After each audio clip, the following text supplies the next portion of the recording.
Nakaranas ng pagbaha at landslide sa ilang bahagi ng Leyte, Cebu at Oriental Mindoro dulot ng malalakas na pag-uulan. Narito ang unang balita. Ang lakas ng baha!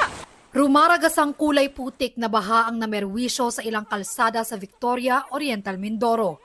Kasunod ito ng naranasang malakas na pag-uulan doon.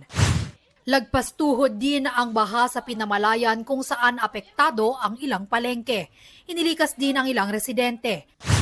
Binabantayan din ang Bukayaw at Panggalaan River sa Calapan City. Nakaranas din ang pagbaha sa bayan ng Socorro kung saan nagka-landslide. Gumuho naman ang bahagi ng kalsada sa barangay Kamingawan sa Kabangkalan, Negros Occidental dulot ng malakas na pag-ulan.